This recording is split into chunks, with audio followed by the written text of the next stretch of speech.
Olá, boa tarde a todos. Eu sou a doutora Cláudia Chang, sou coordenadora da endocrinologia. É um prazer estar com vocês aqui hoje. Falando um pouquinho da minha trajetória e me apresentando, eu fiz graduação na Universidade Federal de Juiz de Fora. A residência eu fiz em clínica médica e em endocrinologia pela Unesp, em Botucatu. Tenho título de especialista pelo SBEM. Fiz doutorado e pós-doutorado pela USP.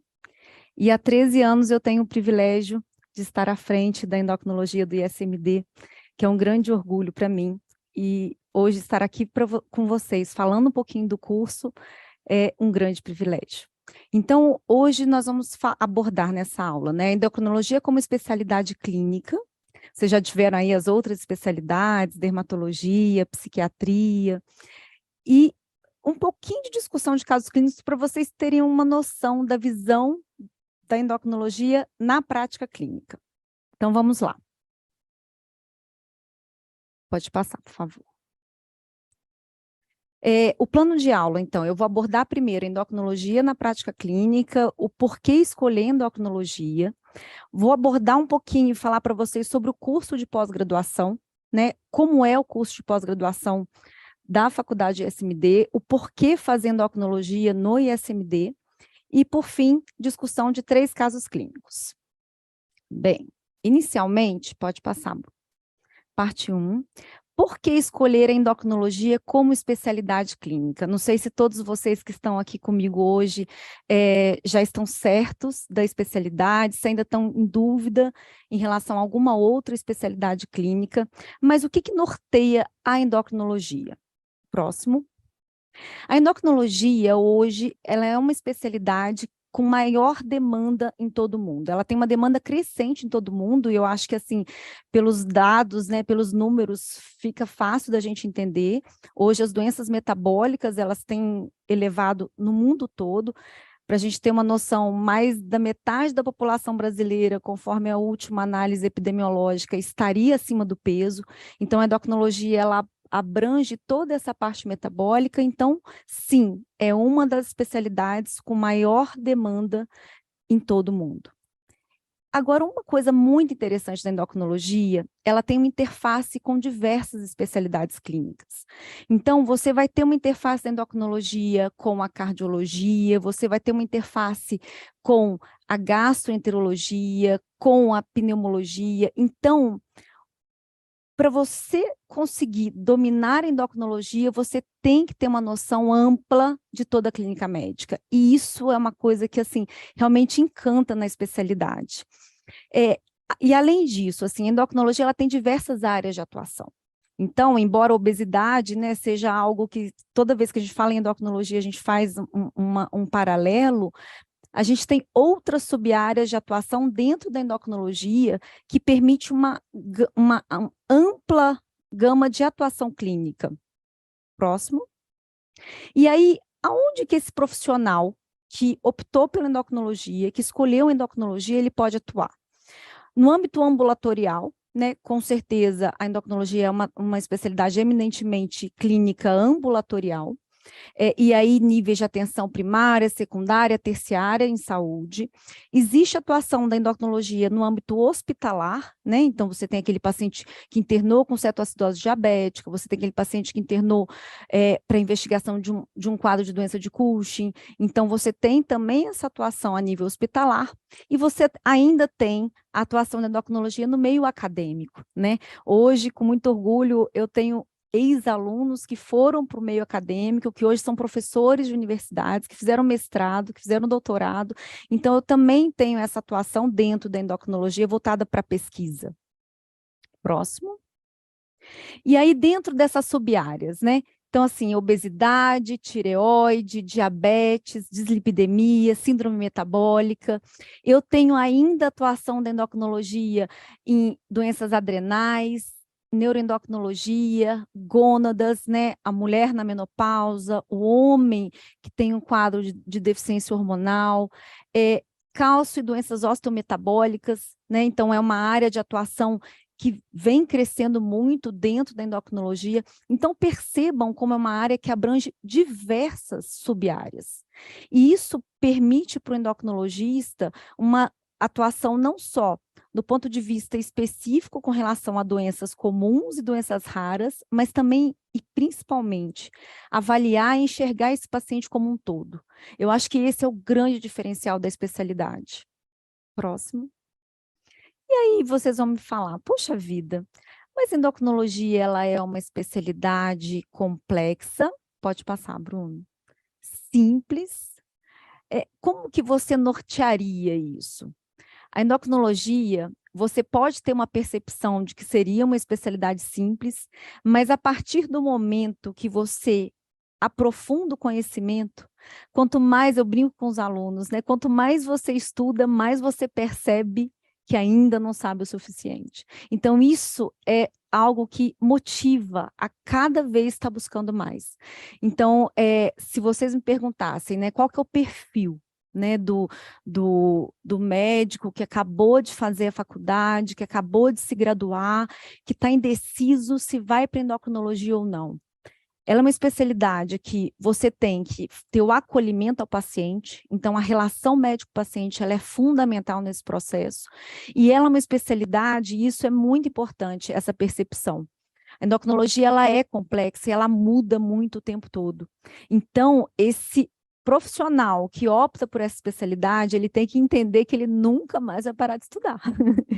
Isso é um dogma dentro da endocrinologia. Próximo.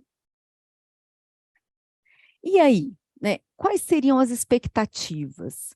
O que ter de expectativa, próximo, perante ao curso? Então, vocês entenderam que é a especialidade, vocês estão, de certa forma, né, propensos a seguir o caminho dessa especialidade. Como é o curso? Né? Quais são os diferenciais do curso de pós-graduação em endocrinologia e endocrinopediatria do ISMD?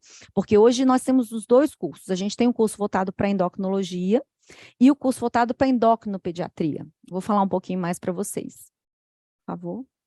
Qual que é a missão, né? A nossa missão aqui no ISMD é disseminar o conhecimento em endocrinologia e, mais que isso, estimular a busca pelo conhecimento. Isso é um ponto muito importante, justamente pelo que eu expliquei para vocês. Como é uma especialidade muito dinâmica, as coisas mudam o tempo todo. Então, há 13 anos, né, que eu estou à frente, desde o início do curso, e eu brinco que, assim, eu nunca dei 2 vezes a mesma aula. Por quê? Porque as coisas realmente mudam, modificam, e a gente tem que ir em busca desse conhecimento que está aí, não é estanque, não é estático. Próximo. E aí, falando um pouquinho para vocês de histórico, né? Em 2010, a gente teve a primeira turma de pós-graduação em endocrinologia do ISMD. Em 2019, a gente teve a primeira turma de graduação em endocrinologia pediátrica, e isso foi muito interessante. Por que surgiu essa demanda da endocrinopediatria? E isso é um diferencial muito grande do Instituto.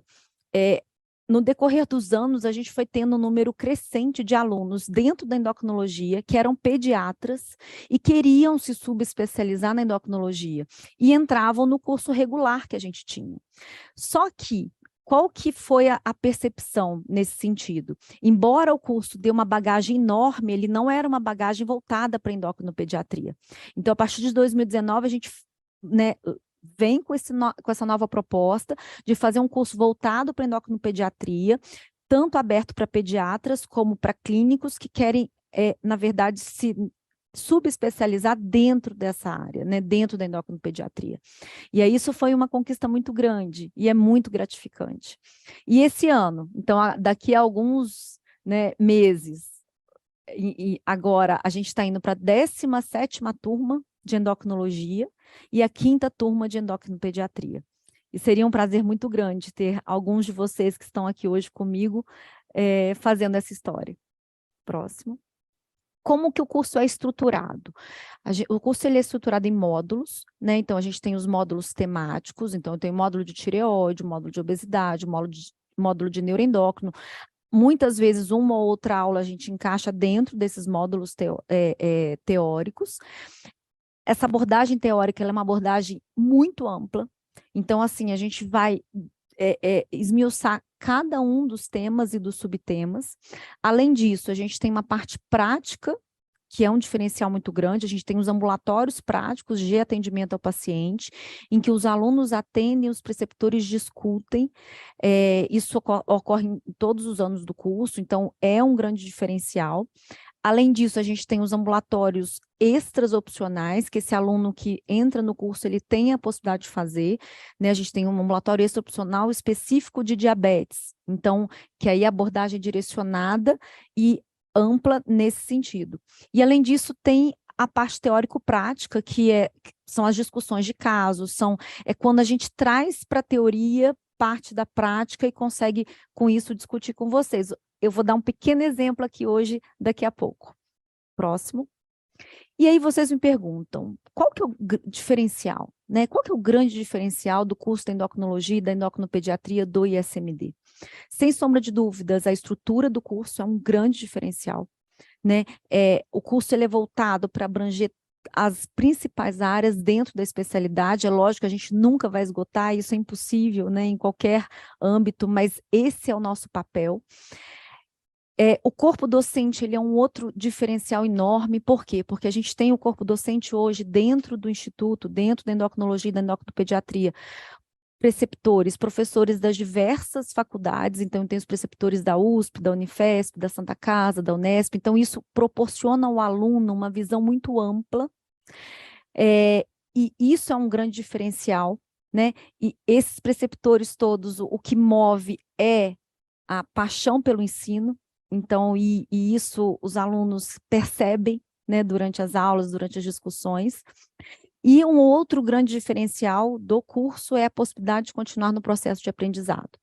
Então, quando a gente teve a primeira turma, os alunos, quando finalizaram os 2 anos do curso da endocrinologia e 1 ano da endocrinopediatria, eles vieram com uma demanda grande de querer continuar no processo de aprendizado. Então, isso fez com que a gente disponibilizasse atividades, né, que eles pudessem permanecer nesse processo. Atualmente, a gente tem na endocrinologia adulto uma turma que está no 4º ano. Então, eles já fizeram 2 anos, ficaram num 3º ano, que a gente fez um 3º ano adicional, incluindo um curso específico para a prova de título. Esses alunos, eles finalizaram e quiseram permanecer, e hoje eles estão no 4º ano, né? Então, isso também é como o ensino nos move, né? Próximo. E aí, na prática, né? Porque, assim, quando eu pontuo para vocês da estrutura do curso, que os assuntos eles são extensamente abordados, eu vou dar um exemplo prático para vocês. No mesmo período, pode passar, aqui eu coloquei como que é uma carga horária do curso. Então, eu tenho uma turma hoje que é SP14, nesse módulo, eles estavam no 20º módulo, então são 24 módulos para o grupo que faz endocrinologia adulto. E olha que interessante, na quinta-feira, eles têm regularmente, eles têm um ambulatório de diabetes, que é uma atividade opcional, né? Os dias obrigatórios do curso são sexta, sábado e domingo, então quinta-feira é uma atividade opcional, cuja manhã é um ambulatório de diabetes. À tarde foi uma discussão de dislipidemia. Na sexta-feira, como o módulo era diabetes, pela manhã foi abordado tratamento do diabetes além do SUS. Então, isso é muito interessante, por quê? Porque a gente consegue trazer para a prática clínica uma discussão teórica de toda a gama de medicações que hoje a gente tem dentro do tratamento do diabetes e quais seriam as indicações, como fazer o ajuste dessas medicações. Então, uma abordagem eminentemente prática. No período da tarde, com uma outra professora da Unifesp, bomba de insulina, então da teoria à indicação clínica. No sábado, essa turma estava no ambulatório, manhã e tarde. No domingo, tipos específicos de diabetes, MOD, LADA, outros pontos fundamentais, e à tarde eles tiveram uma aula de discussão de terapia hormonal na mulher, né? E um ambulatório ainda opcional que a gente tem de triagem na segunda-feira para os alunos que podem permanecer nessa atividade prática. E, paralelamente a isso, enquanto essa turma estava tendo módulo de diabetes, pode passar o próximo, eu tinha essa outra turma, que é a SP15, tendo módulo de obesidade e síndrome metabólica. Então, eles tinham as atividades da quinta-feira. Olha os temas da sexta-feira: discussões de casos clínicos de obesidade e síndrome metabólica pela manhã, à tarde com uma outra preceptora da Unifesp, que está com a gente também desde o início, a doutora Patrícia Zack, sobre transtornos alimentares. No sábado, ambulatório, a discussão dos ambulatórios. No domingo, uma aula pela manhã, né, que é incluído dentro do módulo, embora não seja direcionado a temas sobre hirsutismo e hipogonadismo masculino, que é uma área importantíssima dentro da endocrinologia. E à tarde, com um outro preceptor da Santa Casa sobre cirurgia bariátrica e metabólica. Percebem como que existe uma abordagem muito ampla dos temas. Um outro diferencial muito grande é essa dinâmica. Então, eu tenho vários preceptores dando aula, então eu não tenho o modelo tradicional, né, comparado às outras possibilidades de cursos de pós-graduações. Normalmente vocês têm um preceptor que dão todas as aulas teóricas do módulo. No ISMD a gente consegue fazer isso, e isso fica muito dinâmico. Quando eu tenho vários preceptores, né, vindo com uma bagagem teórica e uma formação acadêmica de ponta, dando temas distintos, a gente consegue um dinamismo muito, muito grande. E, paralelamente, ou uma outra turma, a SP16, pode passar, que estava no módulo de adrenal, né?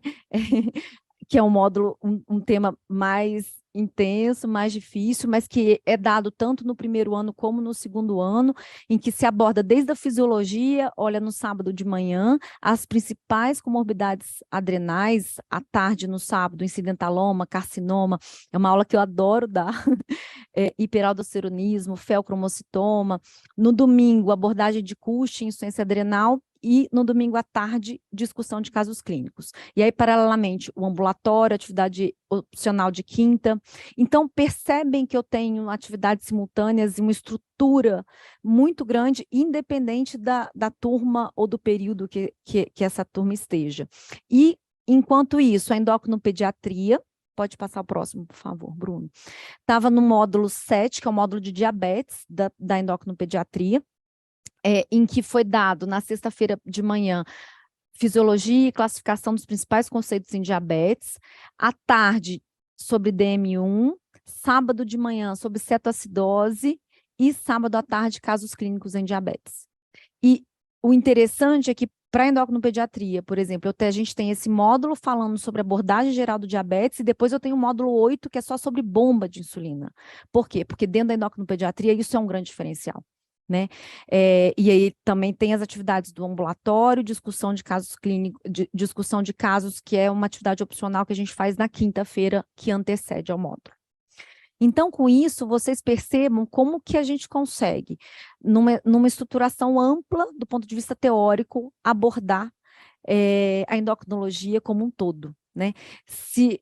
Nessas 4 turmas, só para vocês terem uma noção, a média é de 20 preceptores. Então, realmente, é um corpo docente que tem uma capacitação acadêmica e que está direcionado para ensinar. Então, é um prazer para a gente estar à frente, né, do ISMD por todos esses anos, transmitindo conhecimento. Próximo. E aí vocês vão me perguntar, ok, então tem essa estruturação, decidi fazer endocrinologia, percebi que o curso tem muitos diferenciais. Para onde eu vou? Será que fazendo o curso, posteriormente, eu consigo me tornar especialista? Será que eu consigo realmente entrar na especialidade e tornar-me um endocrinologista? Né? Como isso não seria, isso seria palpável? Vou mostrar para vocês. Próximo. Ano passado, a gente teve em setembro o Congresso Brasileiro, o 35º Congresso Brasileiro de Endocrinologia e Metabologia, que foi aqui em São Paulo. Foi o primeiro grande congresso presencial pós-pandemia, então acho que marcou muito os que puderam estar presentes. E me marcou muito esse congresso, né? Por quê? Porque eu encontrei muito ex-alunos. Então, quando vocês me perguntam, será que é possível? Vou mostrar. Esses 2 ex-alunos, o Rafael e a Lilian, são 2 alunos que foram da primeira turma, aquela turma que eu mostrei para vocês, em 2010. Ambos prestaram a prova de título, ambos hoje são especialistas dentro da endocrinologia. O Rafael, ele foi o primeiro aluno da endócrino que também fez a prova de título de endocrinopediatria, então hoje ele tem ambos os títulos de especialistas. Alunos que foram da SP1, aqui o André, ele foi um aluno que depois do curso ele se motivou tanto com a endocrinologia que ele, além de entrar na especialidade, ele quis fazer a residência. O Flávio, que está à direita, ele é um aluno que hoje está fazendo mestrado da Unifesp, né, na parte de obesidade. Ele tem um projeto social muito bonito dentro da obesidade. Aqui as meninas da SP5, que também prestaram a prova de título, hoje são especialistas, ainda da SP5, da SP1, aqui da SP6, a loirinha da esquerda é a doutora Karina. A doutora Karina hoje, não só ela é especialista, mas ela é docente do Instituto. Então, isso é algo sem descrição, assim, quando você transmite o conhecimento, e esse aluno, ele volta para transmitir o conhecimento que ele adquiriu. Então, realmente, isso é um privilégio e um reconhecimento do trabalho, né? A Elise também foi da SP6, que foi uma turma que vários prestaram a prova de título. E aí, para não deixar, né, eu fiz questão de trazer aqui uma das alunas que está no quarto ano, a Cândida, que também estava no congresso, e eu coloco futuro especialista, por quê? Porque eu tenho certeza, eu não tenho dúvidas, pela dedicação dela, assim como dos outros que estão dentro, né, ainda do processo, estão no quarto ano, estão estudando, e aí fazendo um paralelo com vocês que estão aqui agora, né, nos assistindo e vendo essa apresentação. É possível, é possível. E é na busca desse sonho que a gente do ISMD, que nós, os preceptores, os coordenadores, nos dispomos a transmitir esse conhecimento. Então, vamos lá, um pouco para a prática. Nós vamos para a parte 3, né? Então, falei para vocês um pouquinho da especialidade, falei um pouquinho dos diferenciais do curso, da estruturação do curso, dos ex-alunos, né? Dos alunos. Então, agora a gente vai para a discussão de casos clínicos. Eu separei aqui alguns casos específicos de tireoide, né? Vou falar de forma não muito, não vou fazer uma abordagem muito profunda, mas eu quero que vocês tenham mais ou menos uma noção de como funciona o raciocínio clínico dentro da endocrinologia. Quando eu tenho as disfunções tiroidianas, eu posso ter, nas disfunções tiroidianas, alterações da função da glândula e alterações da estrutura da glândula. Dentro das alterações de função da glândula, então, o que é a função? É quando produz hormônio, certo? Eu posso ter o hipotireoidismo, eu posso ter o hipertireoidismo e eu posso ter as tireoidites. Em relação à alteração de estrutura, eu posso ter nódulo, posso ter neoplasias associadas, cânceres. Entendem que são coisas distintas? Então, eu posso ter aquele indivíduo, e é muito comum no consultório, o indivíduo chegar, nossa, doutora, mas eu estou com nódulo na tireoide. Será que eu não posso estar acima do peso por causa disso? Né? Uma alteração de estrutura não necessariamente leva a uma alteração da função da glândula. Entendem? Se for um nódulo não funcionante, ele não produz hormônio, ele não vai levar a uma disfunção glandular, tá? No hipotireoidismo é quando eu tenho uma baixa produção hormonal, no hipertireoidismo é quando eu tenho aquela glândula que está produzindo muito hormônio, né? E a principal causa etiológica é a doença de Graves. A gente tem uma aula específica disso, no terceiro módulo. E as tireoidites são o quê? São alterações que eu tenho na glândula que me levam a uma inflamação, seja de etiologia viral, seja de etiologia bacteriana. Essa inflamação leva a uma liberação do hormônio, então eu tenho uma clínica de liberação hormonal, que depois se estabiliza, que depois cai e na maioria das vezes ela volta a um patamar normal, tá? Que seriam as tireoidites. E aí os exames que a gente faz? Os exames tiroidianos, quais são aqueles que eu faço voltados para alteração da função da glândula e aqueles que eu faço voltados para alteração da estrutura glandular? Alterações da função da glândula. Eu tenho, então, os exames de sangue, né? Eu faço os hormônios, o TSH, o T4 livre, a gente vai ver que, na verdade, as frações livres, elas são superiores na dosagem clínica. Eu faço a dosagem dos anticorpos. Um anticorpo elevado não necessariamente quer dizer que eu tenho uma disfunção glandular. Esse indivíduo ainda pode estar numa fase de eutireoidismo, que a gente chama, né, sem alteração da função glandular. Eu tenho os exames de cintilografia e captação da glândula, que eu vejo se aquela glândula, se eu tenho dúvida etiológica entre um hiper por Graves e uma tireoidite, é na cintilografia com captação que eu consigo fazer esse diagnóstico diferencial, né? Eu ainda tenho a PCI, que é um exame que a gente faz, que é a pesquisa de corpo inteiro, naqueles pacientes que eu estou seguindo com neoplasia tiroidiana, que tiveram câncer de tireoide, para avaliar se tem restos tumorais ou não. Enquanto isso, quais seriam os exames que a gente avalia a estrutura da glândula? O ultrassom é o principal exame que a gente avalia a estrutura glandular. A gente vê se tem nódulo, vê a ecogenicidade, vê o volume. A PAF, que é a punção, quando a gente precisa fazer a punção de um determinado nódulo, né? Lógico, com algumas especificidades, eu tenho hoje o sistema de Bethesda, que norteia muito qual nódulo nós vamos puncionar e qual nós não vamos puncionar, a importância de fazer a função tiroidiana antes, né, de indicar essa punção. E a tomografia naqueles casos que a gente suspeita de bócio mergulhante, em que o ultrassom a gente não consegue ter uma certeza no diagnóstico, tá? Então, esses são os principais exames tiroidianos.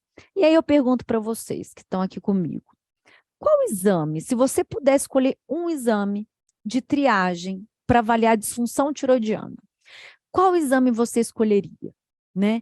Qual exame seria aquele exame que eu teria como primeira alteração na grande maioria das alterações de função tiroidiana, não estrutura, função?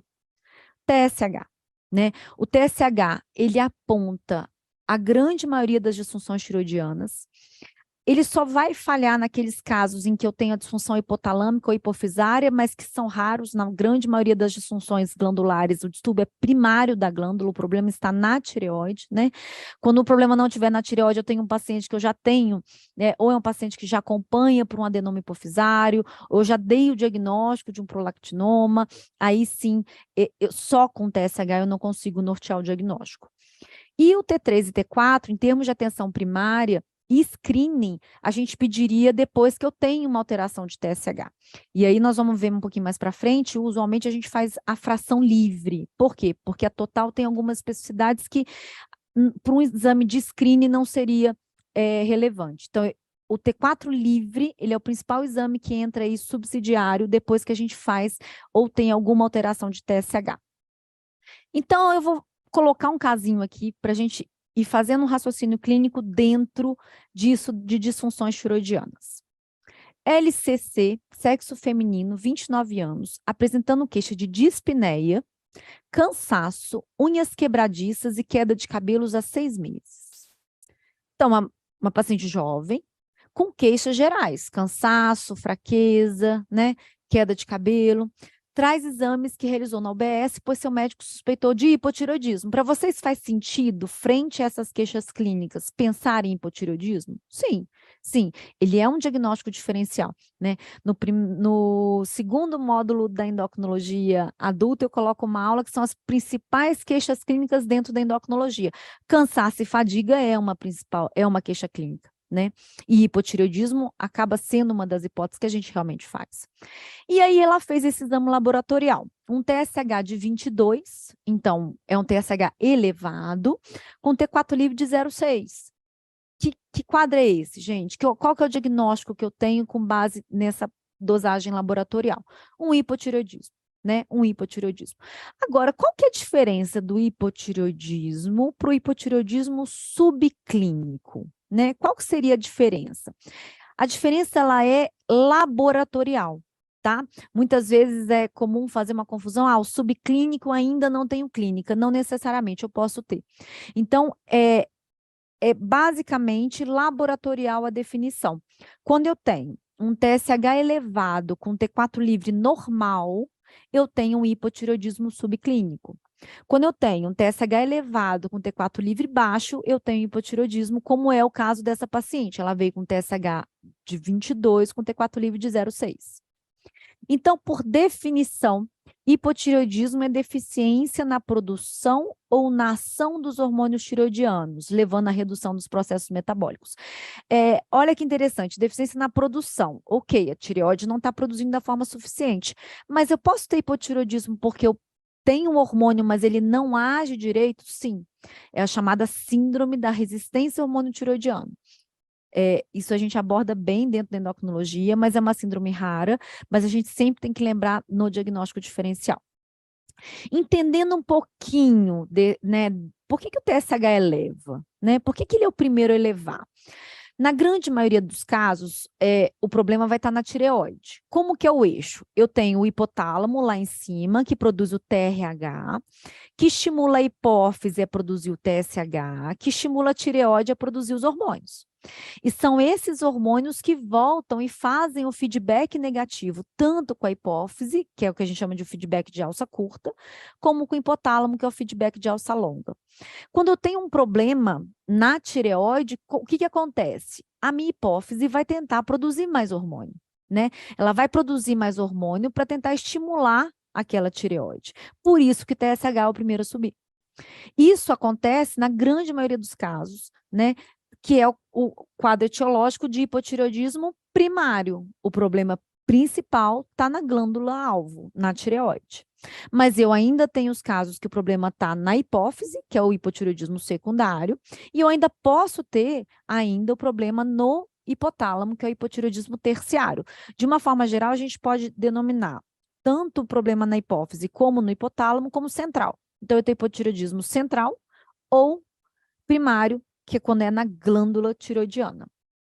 E ainda temos a resistência ao hormônio tireoidiano, que é um quadro raro. O pessoal da endocrinopediatria, a gente tem, né, geralmente o diagnóstico quando é dado é no período da infância, né? De etiologia, do ponto de vista de hipotireoidismo primário, a principal etiologia é a tireoidite Hashimoto, que é quando eu tenho um anticorpo que vai na glândula tireoidiana, ataca essa glândula tireoidiana, gera um processo inflamatório e aí vai ocasionando a disfunção, né?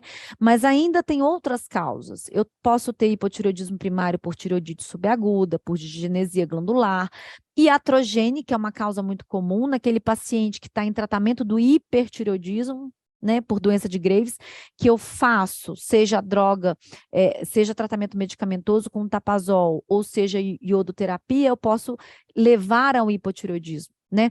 Doenças infiltrativas, deficiência grave de iodo, hoje em dia, após a regulamentação da Organização Mundial de Saúde de colocar iodo no sal de cozinha, tornou-se uma causa bem menos comum, né? Enquanto essas são as etiologias do hipotireoidismo primário, ainda tem as etiologias do hipotireoidismo secundário ou central, cuja principal seriam tumores hipofisários grandes, que a gente chama de macroadenomas, que estariam comprimindo a hipófise e, com isso, não deixando a glândula produzir a quantidade hormonal necessária. O hipotireoidismo primário, então, equivale a 95% dos casos, é uma das endocrinopatias mais comuns, por isso que eu quis trazer isso aqui para discutir com vocês, né? Independente da área clínica que vocês atuarem, vocês vão avaliar esses pacientes que têm um quadro de hipotireoidismo. A tireoidite Hashimoto é a principal causa de hipotireoidismo em áreas com suficiência de iodo na dieta, que hoje é a grande maioria, né, das regiões. E hipotireoidismo central é um percentual menor, né, bem menor comparativamente de casos. Quais são as queixas clínicas que nos levariam a pensar em hipotireoidismo? Eu tenho as queixas gerais, cansaço, fraqueza, sonolência, né, que são queixas hoje na nossa rotina e muito comuns, né? Mas esse paciente ainda pode ter uma fala lenta, um déficit de memória, principalmente para aqueles casos mais avançados, que tiveram um diagnóstico muito tardio, eu posso ter, inclusive, quadros demenciais relacionados a hipotireoidismo. Pele seca, áspera, descamativa, é uma queixa comum. Muitas vezes esse paciente busca um dermatologista com essa queixa. Ela é uma pele que é amarelada pelo acúmulo de beta-caroteno, que a gente vai diferenciar da icterícia, porque eu não tenho alteração de mucosa conjuntival. Esse indivíduo tem uma sudorese diminuída, queda de cabelo é uma queixa comum, fragilidade ungueal. Esse indivíduo ela vai se queixar de constipação, né, intestinal crônica, por quê? Porque eu tenho receptor do hormônio tiroidiano no intestino. Então, a partir do momento que eu tenho uma deficiência hormonal, esse intestino ele vai ter uma peristalse reduzida, isso vai levar a uma constipação. Eu posso ter quadros até de megacólon ou ilho paralítico decorrente disso. Então, no aparelho cardiovascular, eu vou ter uma bradicardia, né? Eu tenho receptor cardíaco pro hormônio tiroidiano, o excesso hormonal eu tenho uma taquicardia, mas a falta hormonal eu tenho uma bradicardia. Posso ter derrame pericárdico, posso ter quadros de dislipidemia associado, eu preciso do receptor do hormônio tiroidiano para fazer expressão, ele participa da expressão dos receptores de internalização do LDL, que é o colesterol ruim. Se eu tiver um quadro de hipotireoidismo, eu levo a menor expressão desses receptores, eu posso aí aumentar secundariamente o colesterol. Posso ter irregularidade menstrual, oligomenorreia, menorragia, anovulação. O hipotireoidismo é uma causa para se buscar etiológica naqueles indivíduos com quadro de infertilidade. As mulheres com infertilidade, eu tenho que avaliar e investigar hipotireoidismo.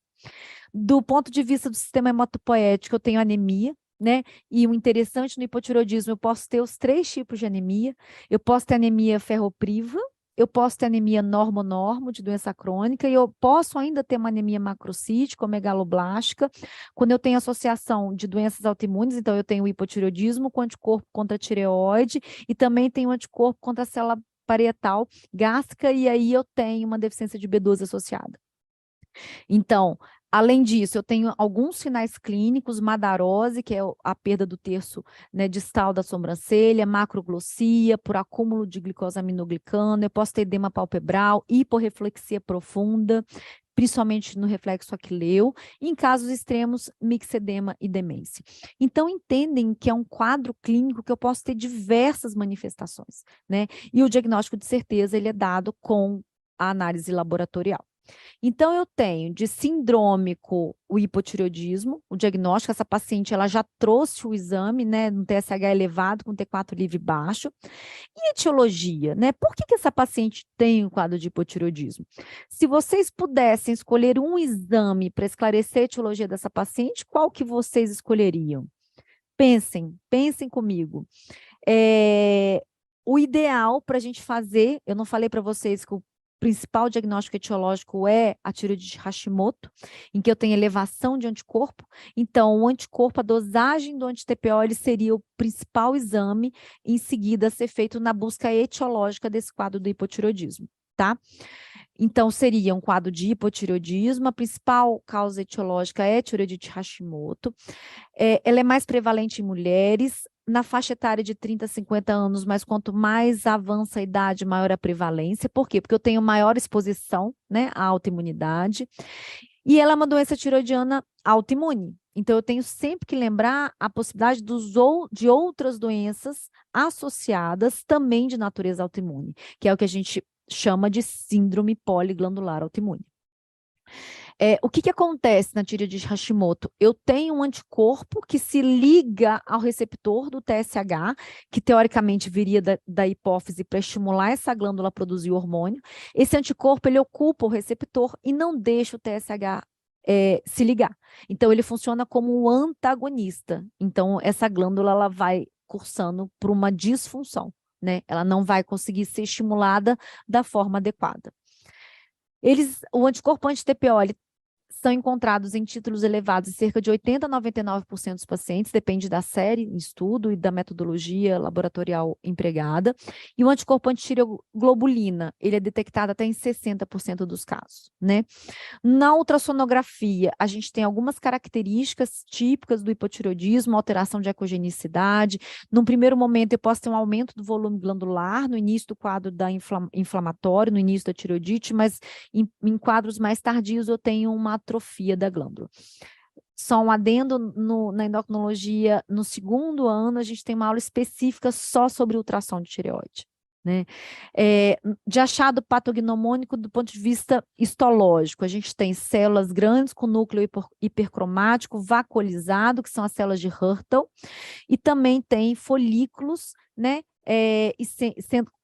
Infiltração linfocítica, que é típico, por quê? Porque eu tenho ali invasão pelos linfócitos, tá?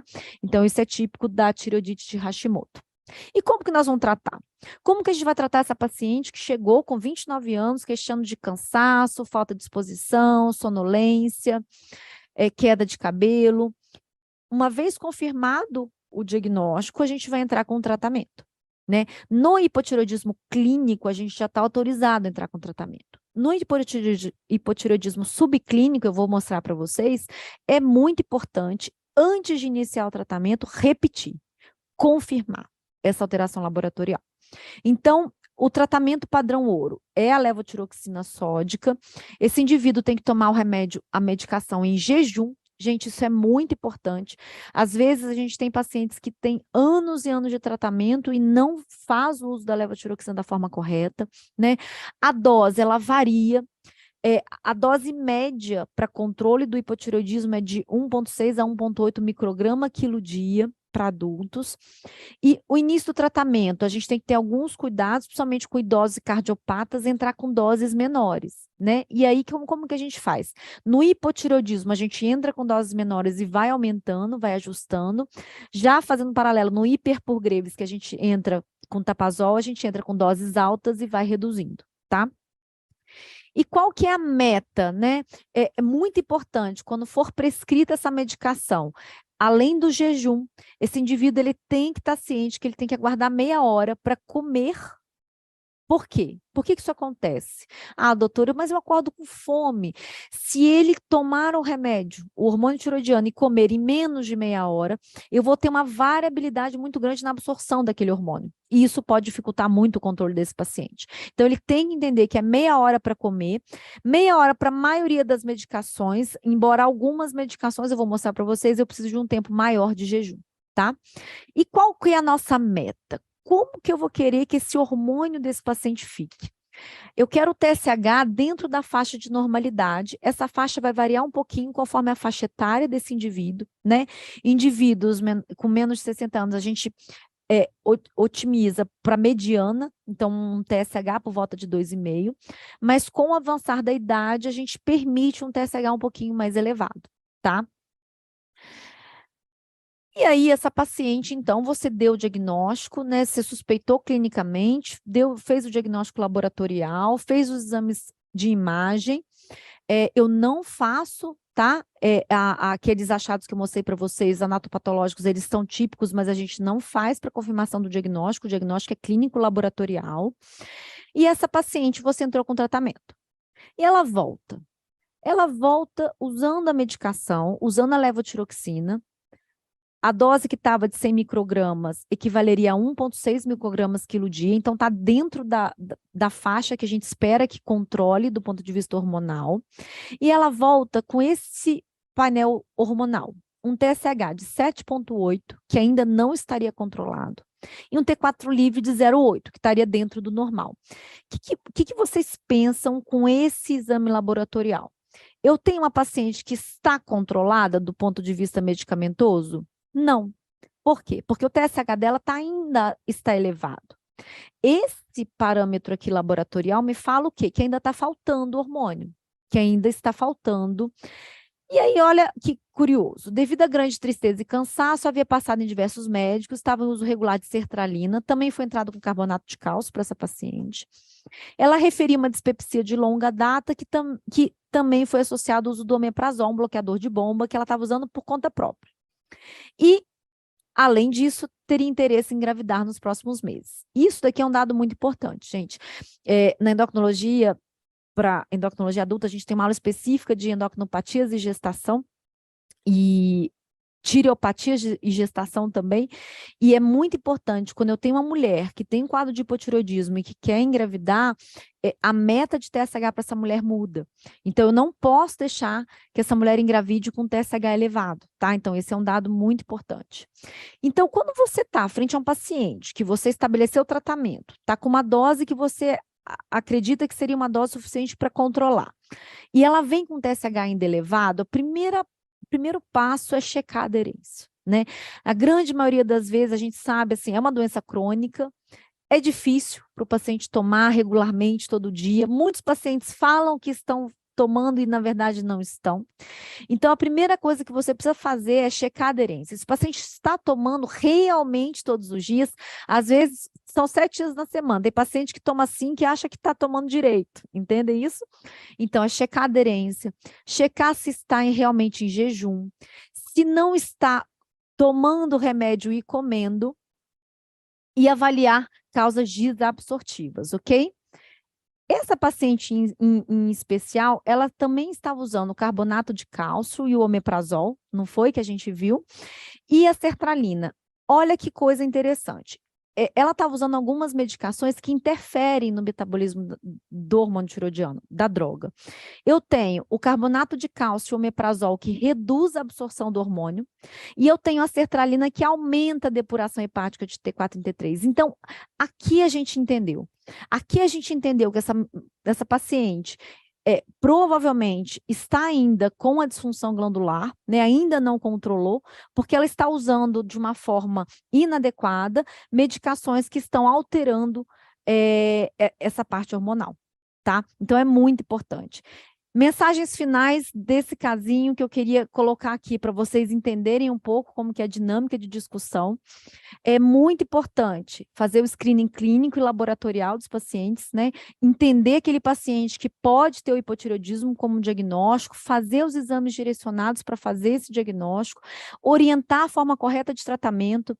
Pessoal, independente da prática clínica de vocês, tem muitos pacientes que há anos usando medicação da forma inadequada. Então, eu enfatizo isso muito com os pacientes, com os alunos no ambulatório.